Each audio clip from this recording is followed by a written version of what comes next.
Hello guys, कैसे हैं आप सब। उम्मीद है कि बहुत बढ़िया होंगे। आज की वीडियो में करने वाले हैं कक्षा 10वीं सामाजिक विज्ञान का अध्याय नंबर 2, भारत में राष्ट्रवाद। इसके जो भी महत्वपूर्ण प्रश्न हैं बोर्ड एग्जाम की दृष्टि से, उनको यहाँ पे हम देखने वाले हैं और जितने भी क्वेश्चन हैं सभी क्वेश्चनों को कंप्लीट करेंगे, जो कि बोर्ड एग्जाम 2025 के लिए काफी इम्पोर्टेंट है। वीडियो लास्ट तक जरूर देखें और कमेंट बॉक्स में आप हमें जरूर बताएं कि वीडियो आपको कैसी लगी और ज्यादा से ज्यादा अपने दोस्तों को शेयर करें। पहला क्वेश्चन है कि महात्मा गांधी ने सत्याग्रह को सक्रिय प्रतिरोध क्यों कहा था। सक्रिय का मतलब होता है अच्छा, प्रतिरोध क्यों कहा था इसके बारे में हमें बताना है। तो गांधी जी ने सत्याग्रह को सक्रिय प्रतिरोध कहा था, जिसके निम्नलिखित कारण है। निम्नलिखित कारणों के वजह से ही गांधी जी ने सत्याग्रह को सक्रिय प्रतिरोध कहा था। कौन कौन से कारण हैं उनको बड़े ध्यान से समझते हैं। तो पहला कारण है कि सत्याग्रह शारीरिक बल नहीं है। सत्याग्रह अपने शत्रुओं को कष्ट नहीं पहुंचाता है। इसके बाद दूसरा कारण है, सत्याग्रह तो शुद्ध आत्मबल है। सत्य ही आत्मा का आधार होता है, इसलिए इस बल को सत्याग्रह का नाम दिया गया। सत्याग्रह तो शुद्ध आत्मबल है, मतलब एक प्रकार से ऐसा विरोध है जो आत्मा के द्वारा जो है वो लड़ा जाता है, या आत्मा के द्वारा इसका विरोध करना, उसे बोलते हैं हम आत्मबल। सत्य ही आत्मा का आधार होता है, इसलिए इस बल को सत्याग्रह का नाम दिया गया। इसके बाद तीसरा जो सबसे इंपॉर्टेंट कारण है वो है, सत्याग्रह सत्यु के मस्तिष्क को प्रेम, करुणा और सत्य के द्वारा विध्वंसक विचारों को हटाता है।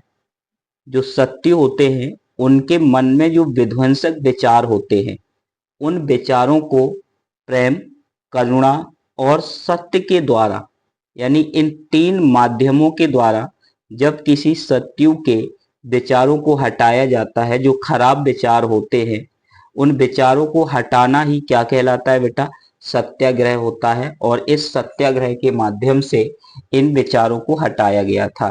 तो ये तीन कारण हैं जिसके वजह से गांधी जी ने सत्याग्रह को सक्रिय प्रतिरोध कहा था। आपको याद रखना है, पेपर में यहाँ से क्वेश्चन पूछा जाएगा। इसके बाद जो हमारा दूसरा प्रश्न है वो है, सविनय अवज्ञा आंदोलन में विभिन्न वर्गों और समूहों ने क्यों हिस्सा लिया था। सविनय अवज्ञा आंदोलन में विभिन्न वर्गों और समूहों ने क्यों हिस्सा लिया था, इसके बारे में हमें बताना है। और इस आंदोलन में अलग अलग वर्गों का हिस्सा लेने का अपना एक अलग उद्देश्य था, तो उसके बारे में हमें यहाँ पे बताना है। तो यहाँ पे हम क्या लिखेंगे कि सविनय अवज्ञा आंदोलन में विभिन्न वर्ग और समूहों ने हिस्सा लिया, उनके लिए स्वराज्य, याद रखना इस वर्ड को। यहाँ पे स्वराज्य के मायने, मायने का मतलब है उसका जो मतलब था, स्वराज्य का जो मतलब था वो क्या था बेटा, अलग अलग था। जैसे अगर हम बात करें व्यापारी वर्ग, तो व्यापारी वर्ग सविनय अवज्ञा आंदोलन में हिस्सा लिया था। उसका क्या कारण था, इनका क्या सोचना था, क्या मानना था, उसके बारे में हमें बताना है। तो व्यापारी वर्ग स्वराज्य को ऐसे युग में, यानी कि समय के रूप में देखते थे जहां कारोबार पर समस्त पाबंदियां समाप्त हो जाएंगी। जो व्यापारी वर्ग थे उनका सोचना था कि स्वराज्य का मतलब है ऐसा समय आएगा कि उस समय में कारोबार पर समस्त पाबंदियां क्या हो जाएंगी बेटा, समाप्त हो जाएंगी। इसके बाद दूसरा जो सबसे महत्वपूर्ण वर्ग है वो महिलाएं। महिलाओं का सोचना था कि महिलाओं के लिए स्वराज्य का अर्थ था कि भारतीय समाज में पुरुषों के साथ बराबरी और स्तरीय जीवन की प्राप्ति हो, यानी कि जिस प्रकार से पुरुष जीवन यापन करते हैं उसी प्रकार से महिलाएं भी जीवन यापन करेंगी। इसी सोच के साथ ही महिलाओं ने सविनय अवज्ञा आंदोलन में भाग लिया था। इसके बाद जो तीसरा हमारा सबसे महत्वपूर्ण वर्ग है वो है शिक्षित वर्ग। तो शिक्षित वर्ग आंदोलन में इसलिए शामिल हुआ क्योंकि उन्होंने देखा है कि उनके बराबर पढ़े लिखे अंग्रेज, उनके बराबर पढ़े लिखे अंग्रेज उनके अफसर बन जाते हैं। इसी भेदभाव पूर्ण नीति के कारण खड़े हुए थे। जो ये भेदभावपूर्ण नीति थी कि उतना ही भारतीय पढ़ा लिखा है और उतना ही अंग्रेज पढ़े लिखे हैं, तो उन अंग्रेजों को जो है अफसर बना दिया जाता था, लेकिन भारतीय युवाओं को अफसर नहीं बनाते थे। इसी भेदभावपूर्ण नीति का कारण इसी भेदभावपूर्ण नीति के कारण ही शिक्षित वर्ग सविनय अवज्ञा आंदोलन में जो है उसने भाग लिया था। इसके बाद जो हमारा चौथा है वो है औद्योगिक श्रमिक, जो कि उद्योग धंधों में जो श्रमिक थे, मजदूर थे, उन्होंने इस हिस्से में क्यों भाग लिया था?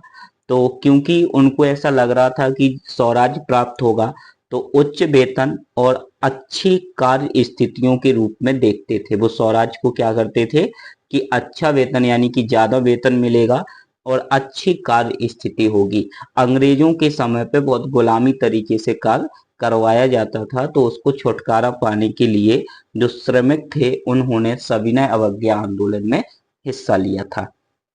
इसके बाद जो हमारा पांचवा है वो है बगान मजदूर। बगान मजदूर का मतलब था जो खेतों में काम करते थे। तो वो लोग क्या थे? गांधी जी के विचार और स्वराज्य की अवधारणा जब मजदूरों को समझ में आई, जब मजदूरों को गांधी जी के विचार और स्वराज की अवधारणा समझ में आई, तो वे भी बगानों की चार दीवारियों से निकलकर आंदोलन में शामिल हो गए। तो इस प्रकार से आज के इस वीडियो में दो क्वेश्चन आपके लिए सबसे इम्पोर्टेंट लेकर आए थे। यदि वीडियो अच्छी लगी तो वीडियो को लाइक करें और कमेंट में हमें जरूर बताएं कि वीडियो आपको कैसी लगी। आगे इसी प्रकार से आपको महत्वपूर्ण क्वेश्चनों का जो सिस्टम है वो चलता रहेगा। आपको कंटिन्यू क्वेश्चन मिलते रहेंगे। हमारे साथ जुड़े रहने के लिए चैनल को सब्सक्राइब जरूर कर लें। धन्यवाद।